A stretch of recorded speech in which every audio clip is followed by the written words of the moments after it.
Tuck Everlasting by Natalie Babbitt. Page 3. Prologue. The first week of August hangs at the very top of summer, the top of the livelong year, like the highest seat of a Ferris wheel when it pauses in its turning. The weeks that come before are only a climb from balmy spring, and those that follow a drop to the chill of autumn. But the first week of August is motionless and hot. It is curiously silent too, with blank white dawns and glaring noons, and sunsets smeared with too much color. Often at night there is lightning, but it quivers all alone. There is no thunder, no relieving rain. These are strange and breathless days, the dog days, when people are led to do things they are sure to be sorry after.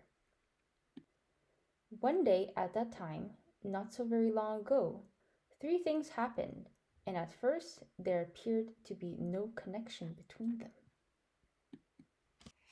Page 4. At dawn, May Tuck set out on her horse for the wood at the edge of the village of Tree Gap. She was going there, as she did once every 10 years, to meet her 2 sons, Miles and Jesse. At noontime, Winnie Foster, whose family owned the Tree Gap Wood, lost her patience at last and decided to think about running away. And at sunset, a stranger appeared at the Fosters' gate. He was looking for someone, but he didn't say who. No connection, you would agree. But things can come together in strange ways. The wood was at the center, the hub of the wheel. All wheels must have a hub. A Ferris wheel has one, as the sun is the hub of the wheeling calendar. Fixed points they are, and best left undisturbed, for without them, nothing holds together. But sometimes people find this out too late. Page 5, Chapter 1. The road that led to Tree Gap had been trod out long before by a herd of cows who were, to say the least, relaxed. It wandered along in curves and easy angles, swayed off and up in a pleasant tangent to the top of a small hill, ambled down again between fringes of bee-hung clover, and then cut sideways across a meadow. Here its edges blurred. It widened and seemed to pause, suggesting tranquil bovine picnics, slow truing and thoughtful contemplation of the infinite. And then it went on again, and came at last to the wood. But on reaching the shadows of the first trees, it veered sharply, swung out in a wide arc, as if for the first time it had reason to think where it was going, and passed around. On the other side of the wood, the sense of easiness dissolved. The road no longer belonged to the cows. It became instead, and rather abruptly, the property of people.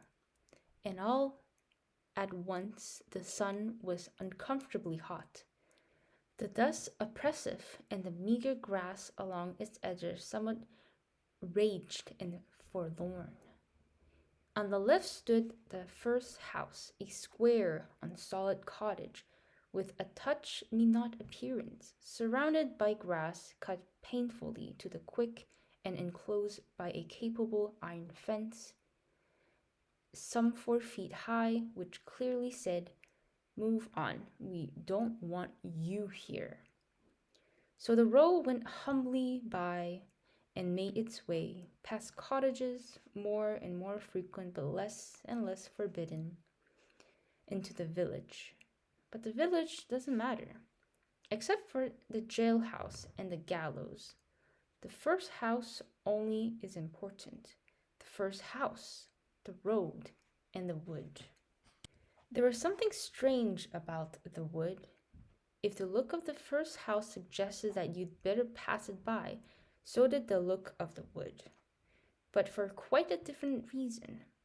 The house was so proud of itself that you wanted to make a lot of noise as you passed, and maybe even throw a rock or two. But the wood had a sleeping, otherworld appearance that made you want to speak in whispers. This, at least, is what the cows must have thought. Let it keep its peace, we won't disturb it. Whether the people felt that way about the wood or not is difficult to say. There were some, perhaps, who did, but for the most part, the people followed the road around the wood because that was the way it led. There was no road through the wood, and anyway, for the people, there was another reason to leave the wood to itself. It belonged to the Fosters, the owners of the Touch-Me-Not cottage, and was therefore private property in spite of the fact that it lay outside the fence and was perfectly accessible. The ownership of land is an odd thing when you come to think of it. How deep, after all, can it go? If a person owns a piece of land, does he own it all the way down in ever narrowing dimensions till it meets all other pieces at the center of the earth? Or does the ownership consist only of a thin crust under which the friendly worms have never heard of trespassing? In any case, the wood being on top, except, of course, for its roots, was owned Bud and Bo by the Fosters in the Touch-Me-Not cottage. And if they never went there, if they never wandered in among the trees, well, that was their affair. Winnie, the only child of the house, never went there, though she sometimes stood inside the fence, carelessly banging a stick against the iron bars, and looked at it. But she had never been curious about it. Nothing ever seemed interesting when it belongs to you, only when it doesn't. And what is interesting, anyway, about a slim few acres of trees? There will be a dimness shot through with bars of sunlight, a great many squirrels and birds, a deep damp mattress of leaves on the ground, and all the other things just as familiar, if not so pleasant, things like spiders, thorns, and grubs. In the end, however, it was the cows who were responsible for the wood's isolation. And the cows, through some wisdom they were not wise enough to know that they possessed, or very wise indeed, if they had made their road through the woods instead of around it, then the people would have followed the road. The people would have noticed the giant ash tree at the center of the wood, and then, in time, they'd have noticed the little spring bubbling up among its roots, in spite of the pebbles piled there to conceal it. And that would have been a disaster so immense that this wary old earth, owned or not to its fiery core, would have trembled on its axis like a beetle on a pin. Page 9, Chapter 2. And so, at dawn, that day in the first week of August, May Tuck woke up and lay for a while beaming at the cobwebs on the ceiling. At last she said aloud, "The boys'll be home tomorrow." May's husband, on his back beside her, did not stir. He was still asleep, and the melancholy creases that folded his daytime face were smooth and slack. He snored gently, and for a moment the corners of his mouth turned upward in a smile. Tuck almost never smiled except in sleep. May sat up in bed and looked at him tolerantly. "The boys'll be home tomorrow," she said again, a little more loudly. Tuck twitched and the smile vanished. He opened his eyes. "Why do you have to wake me up?" he sighed. "I was having that dream again. The good one where we're all in heaven and never heard of tree gap. May sat there frowning, a great potato of a woman with a round, sensible face and calm brown eyes. It's no use having that dream, she said. Nothing's going to change. You tell me that every day, said Tuck, turning away from her into his side. Anyways, I can't help what I dream. Maybe not, said May, but all the same, you should have got used to things by now. Tuck groaned.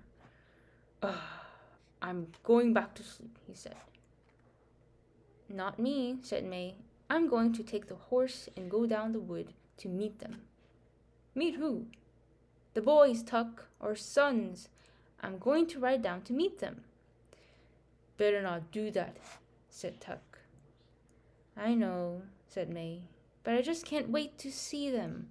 Anyways, it's 10 years since I went to Tree Gap. No one will remember me. I'll ride in at sunset just to the wood. I won't go into the village, but even if someone did see me, they won't remember. They never did before now, did they? Suit yourself then, said Tuck into his pillow. I'm going back to sleep. May Tuck climbed out of bed and began to dress. 3 petticoats, a rusty brown skirt with one enormous pocket, an old cotton jacket, and a knitted shawl, which she pinned across her bosom with a tarnished metal brooch. The sounds of her dressing were so familiar to Tuck that he could say without opening his eyes, You don't need that shawl in the middle of the summer. May ignored this observation. Instead, she said, Will it be all right? We won't get back till late tomorrow. Tuck rolled over and made a rueful face at her. What in the world could possibly happen to me? That's so, said May. I keep forgetting. I don't, said Tuck. Have a nice time. And in a moment, he was asleep again. May sat on the edge of the bed and pulled on a pair of short leather boots so thin and soft with age it was a wonder they held together. Then she stood and took from the washstand beside the bed a little square-shaped object, a music box painted with roses and lilies of the valley. It was the one pretty thing she owned, and she never went anywhere without it. Her fingers strayed to the winding keys on its bottom. But glancing at the sleeping Tuck, she took her head, gave the little box a pat, and dropped it into her pocket. Then, last of all, she pulled down over her ears a blue straw hat with a drooping, exhausted brim. But before she put on the hat, she brushed her gray-brown hair and wound it into a bun at the back of her neck. She did this quickly and skillfully, without a single glance in the mirror. May Tuck didn't need a mirror, though she had one propped up on the washstand. She knew very well that she would see in it her reflection had long since ceased to interest her. For May Tuck and her husband, and Miles and Jessie too, had all looked exactly the same for 87 years. Page 13, Chapter 3. At noon of the same day, in the first week of August, Winnie Foster sat on the bristly grass just inside the fence and said to the large toad who was squatting a few yards away across the road, I will, though. You'll see me, maybe even first thing tomorrow, while everyone's still asleep. It was hard to know whether the toad was listening or not. Certainly, Winnie had given it good reason to ignore her.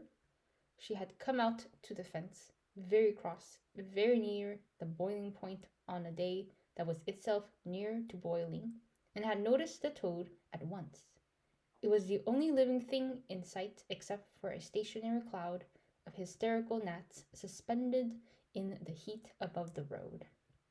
Winnie had found some pebbles at the base of the fence, and, for lack of any other way to show how she felt, had flung one at the toad. It missed altogether, as she fully intended it should, but she made a game of it anyway, tossing pebbles at such an angle that they passed through the gnat cloud on their way to the toad. The gnats were too frantic to notice these intrusions, however, and since every pebble missed its final mark, the toad continued to squat and grimace without so much as a twitch. Possibly it felt resentful, or perhaps it was only asleep. In either case, it gave her not a glance when at last she ran out of pebbles and sat down to tell it her troubles. "Look here, Toad," she said, thrusting her arms through the bars of the fence and plucking at the weeds on the other side. "I don't think I can stand it much longer." At this moment, a window at the front of the cottage was flung open, and a thin voice, her grandmother's, piped. "Winifred! Don't sit on the dirty grass. You'll stain your boots and stockings." And another, firmer voice, her mother's, added, "Come in now, Winnie, right away. You'll get heat stroke out there on a day like this, and your lunch is ready." "See," said Winnie to the toad. "That's just what I mean. It's like that every minute. If I had a sister or a brother, there'd be someone else for them to watch. But as it is, there's only me. I'm tired of being looked at all the time. I want to be by myself for a change." She leaned her forehead against the bars, and after a short silence, went on in a thoughtful tone. "I'm not exactly sure what I'd do, but something interesting. Something that's all mine. Something that would make some kind of a difference in the world. It'd be nice to have a new name to start with. One that's not all worn out from being called so much. And I might even decide to have a pet. Maybe a big old toad like you, that I could keep in a nice cage with lots of grass and..." At this, the toad stirred and blinked. It gave a heave of muscles and plopped its heavy mud ball of a body a few inches further away from her. "I suppose you're right," said Winnie. "Then you'd be just the way I am now. Why should you have to be cooped up in a cage too? It better be if I could be like you, out in the open and making up my own mind. Do you know, they've hardly ever let me out of this yard all by myself. I'll never be able to do anything important if I stay here like this. I expect I'd better run away." She paused and peered anxiously at the toad to see how it would receive this staggering idea, but it showed no signs of interest. "You think I wouldn't dare, don't you?" she said accusingly. "I will, though. You'll see. Maybe even first thing in the morning, while everyone's still asleep." "Winnie!" came the firm voice from the window. "All right, I'm coming," she cried, exasperated, and then added quickly, I'll be right there, Mama." She stood up, brushing at her legs where bits of itchy grass clung to her stockings. The toad, as if it saw that their interview was over, stirred again, bunched up, and bounced itself clumsily off towards the wood. Winnie watched it go. "Hop away, Toad," she called after it. "You'll see. Just wait till morning." Page 17, Chapter 4. At sunset of the same long day, a stranger came strolling up the road from the village and paused at the Foster's gate. Winnie was once again in the yard, this time intent on catching fireflies, and at first she didn't notice him.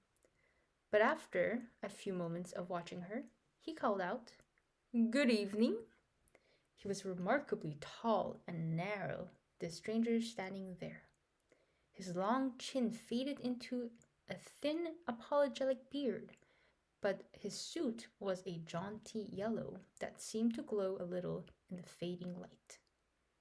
A black hat dangled from one hand, and as Winnie came toward him, he passed the other through his dry, gray hair, settling it smoothly. Well, now, he said in a light voice, out for fireflies, are you? Yes, said Winnie. A lovely thing to do on a summer evening, said the man richly. A lovely entertainment. I used to do it myself when I was your age, but of course that was a long, long time ago. He laughed, gesturing in self-deprecation with long, thin fingers. His tall body moved continuously. A foot tapped, a shoulder twitched, and it moved in angles rather jerkily. But at the same time, he had a kind of grace, like a well-handled marionette. Indeed, he seemed almost to hang suspended there in twilight. But Winnie, though she was half charmed, was suddenly reminded of the stiff black ribbons they had hung on the door of the cottage for her grandfather's funeral. She frowned and looked at the man more closely, but his smile seemed perfectly all right, quite agreeable and friendly. Is this your house? Asked the man, folding his arms now and leaning against the gate. Yes, said Winnie. Do you want to see my father? Perhaps, in a bit, said the man. But I'd like to talk to you first. Have you and your family lived there long? Oh, yes, said Winnie. We lived here forever. Forever, the man echoed thoughtfully. It wasn't a question, but Winnie decided to explain anyway. Well, not forever, of course, but as long as there've been any people here. My grandmother was born here. She says this was all trees once, just one big forest everywhere around, but it's mostly all cut down now, except for the wood. I see, said the man, pulling at his beard. So, of course, you know everyone and everything that goes on? Well, not especially, said Winnie. At least, I don't. Why? The man lifted his eyebrows. Oh, he said. I'm looking for someone, a family. I don't know anybody much, said Winnie with a shrug. But my father might. You could ask him. I believe I shall, said the man. I do believe I shall. At this moment, the cottage door opened, and in the lamp glow that spilled across the grass, Winnie's grandmother appeared. Winifred? Who are you talking to out there? It's a man, Granny, she called back. He says he's looking for someone. What's that? Said the old woman. She picked up her skirts and came down the path to the gate. What did you say he wants? The man on the other side of the fence bowed slightly. Good evening, madam, he said. How delightful to see you looking so fit. And why shouldn't I be fit? She retorted, peering at him through the fading light. His yellow suit seemed to surprise her, and she squinted suspiciously. We haven't met, that I can recall. Who are you? Who are you looking for? The man answered neither of these questions. Instead, he said, This young lady tells me you've lived here for a long time, so I thought you would probably know everyone who comes and goes. The old woman shook her head. I don't know everyone, she said, nor do I want to. And I don't stand outside in the dark discussing such a thing with strangers. Neither does Winifred. So, and then she paused. For through the twilight sounds of crickets and singing trees, a faint, surprising wisp of music came floating to them. And all three turned toward it, toward the wood. It was a tinkling little melody, and in a few moments it stopped. My stars, said Winnie's grandmother, her eyes round. I do believe it's come again, after all these years. She pressed her wrinkled hands together, forgetting the man in the yellow suit. Did you hear that, Winifred? That's it. That's the elf music I told you about. Why, it's been ages since I heard it last. And this is the first time you've ever heard it, isn't it? Wait till we tell your father. And she seized Winifred's hand and turned to go back into the cottage. Wait, she said to the man at the gate. He had stiffened and his voice was eager. You've heard the music before, you say? But before he could get an answer, it began again, and they all stopped to listen. This time it tinkled its way faintly through the little melody 3 times before it faded. It sounds like a music box, said Winnie when it was over. Nonsense! It's elves! Crowded her grandmother excitedly. And then she said to the man on the gate, You'll have to excuse us now. She shook the gate latch under his nose, aimed to make sure it was locked, and then, taking Winnie by the hand once more, she marched up the path into the cottage, shutting the door firmly behind her. But the man in the yellow suit stood tapping his foot in the road for a long time all alone, looking at the wood. The last stains of sunset had melted away, and the twilight died too, as he stood there, though its remnants clung reluctantly to everything that was pale in color. Pebbles, the dusty road, the figure of the man himself, turning them blue and blurry. Then the moon rose. The man came to himself and sighed. His expression was one of intense satisfaction. He put on his hat, and in the moonlight his long fingers were graceful and very white.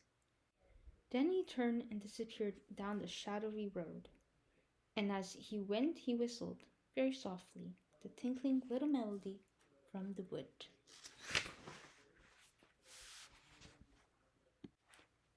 Page 22, Chapter 5. Winnie woke early next morning. The sun was only just opening its own eye on the eastern horizon, and the cottage was full of silence. But she realized that sometime during the night she had made up her mind. She would not run away today. Where would I go anyway? She asked herself.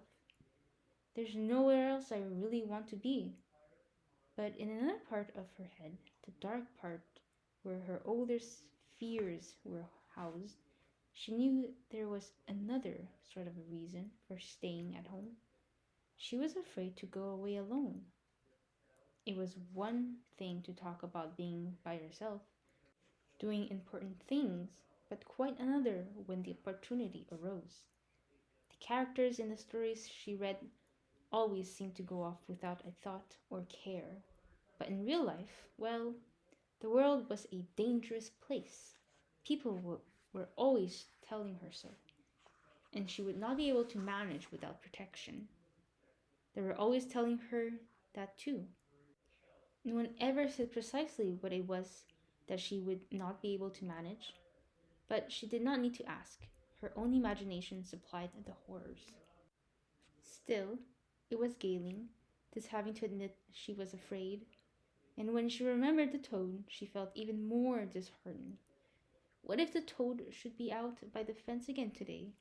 What if he would laugh at her secretly and think she was a coward?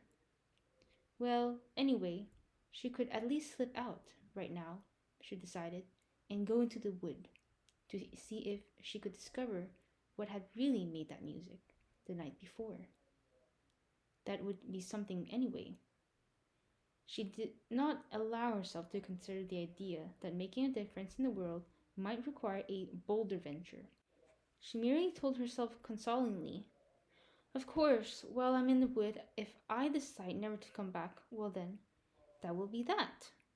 She was able to believe in this because she needed to, and believing was her own true, promising friend once more. It was another heavy morning, already hot and breathless, but in the wood the air was cooler and smelled agreeably damp. Winnie had been no more than 2 slow minutes walking timidly under the interlacing branches when she wondered why she had never come here before. Why, it's nice, she thought with great surprise, for the wood was full of light, entirely different from the light she was used to. It was green and amber and alive, quivering in splotches on the padded ground, fanning into sturdy stripes between the tree trunks. There were little flowers she did not recognize, white and palest blue, and endless tangled vines, and here and there a fallen log, half rotted but soft with patches of sweet green velvet moss. And there was creatures everywhere. The air fairly hummed with their daybreak activity, beetles and birds and squirrels and ants and countless other things unseen, all gentle and self-absorbed and not in the least alarming. There was even, she saw with satisfaction, the toad. It was squatting on a low stump, and she might not have noticed it before it looked more like a mushroom than a living creature sitting there. As she came abreast of it, however, it blinked, and the movement gave it away. See, she exclaimed, I told you I'd be here for the first thing in the morning. The toad blinked again and nodded, or perhaps it was only swallowing a fly. But then it nudged himself off the edge of the stump and vanished in the underbush. It must have been watching for me, said Winnie to herself, and was very glad she had come. She wandered for a long time, looking at everything, listening to everything, proud to forget the tight, prune world outside, humming a little now, trying to remember the pattern of the melody she had heard the night before. And then, up ahead, in a place where the light seemed brighter and the ground seemed more open, something moved. Winnie stopped abruptly and crouched down. If it's really elves, she thought, I can have a look at them. And though her instinct was to turn and run, she was pleased to discover that her curiosity was stronger. She began to creep forward. She would go just close enough, she told herself, just close enough to see, and then she would turn and run. But when she came near, up behind a sheltering tree trunk, and peered around it, her mouth dropped open, and all thought of running melted away. There was a clearing directly in front of her, at the center of which an enormous tree thrust up, its thick roots rumpling the ground 10 feet around in every direction. Sitting relaxed, with his back against the trunk, was a boy, almost a man, and he seemed so glorious to Winnie that she lost her heart at once. He was thin and sunburned, this wonderful boy, with a thick mop of curly brown hair, and he wore his battered trousers and loose grubby shirt with as much self-assurance as if they were silk and satin. A pair of green suspenders, more decorative than useful, gave the finishing touch, for he was shoeless, and there was a twig stuck between the toes of one foot. He waved the twig idly as he sat there, his face turned up to gaze at the branches far above him. The golden morning light seemed to glow all around him, while brighter patches fell, now on his lean brown hands, now on his hair and face as the leaves stirred over his head. Then he rubbed an ear carelessly, yawned, and stretched. Shifting his position, he turned his attention to a little pile of pebbles next to him. As Winnie watched, scarcely breathing, he moved the pile carefully to one side, pebble by pebble. Beneath the pile, the ground was shiny wet. The boy lifted a final stone, and Winnie saw a low spurt of water arching up and returning like a fountain into the ground. He bent and put his lips to the spurt, drinking noiselessly, and then he sat up again and drew his shirt sleeve across his mouth. As he did this, he turned his face in her direction, and their eyes met. For a long moment they looked at each other in silence, the boy with his arm still raised to his mouth. Neither of them moved. At last his arm fell to his side. "You might as well come out," he said with a frown.